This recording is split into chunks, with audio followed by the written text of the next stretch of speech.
مرحبا بكم في قناتي افكار واسرار. الفيديو ديال اليوم غادي يكون عباره عن وصفه غزاله بزاف ديال الكحبه والروح اولا السعله والزكام. فرجه ممتعه. بالنسبه لمكونات هذه الوصفه غادي نحتاجو تقريبا هنايا 4 ديال المندلينات اللي قشرتهم. عندي هنايا تقريبا 4 الريوز ديال الثومه، عفوا 4 سنانف ديال الثومه. دائما كنخطا في هاد القضيه هذه، كنقول ريوس، سنانف ديال الثومه. وهنا نصف معلقه ديال العسل، من الاحسن تكون حره.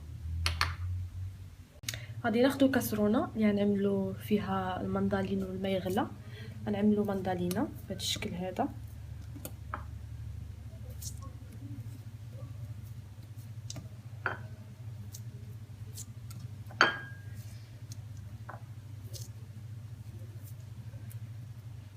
هكا من بعد غادي نزيدوا معها الريوصه ديال الثومه ونزيدوا الماء، نغطيوها بالماء ونعملوها فوق البوطه 15 دقيقه. هنا بعد ما دازت ربع ساعه هو فوق النار، غادي نحاولوا اننا نصفيوه بهذا الشكل هذا.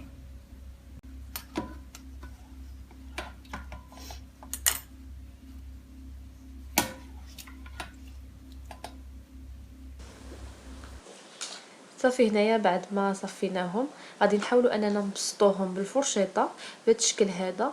مندلينه والثومه حتى هي فوق واحد الصفاي باش ديك الماء يهود لتحتي. هذاك الماء هو اللي حنا عندنا به الغرض اللي غادي نحتاجوه. كما كتشوفوا بهذا الشكل هذا نحاولوا اننا نبسطوهم مزيان، نخرجوا ديك الماء كامل اللي في ديك المندالين. وحتى الثومه نحاولوا اننا نبسطوها باش تعطي ديك هذا ديالها. صافي انا هنا كنبسطها بهذا الشكل هذا كما كتشوفوا.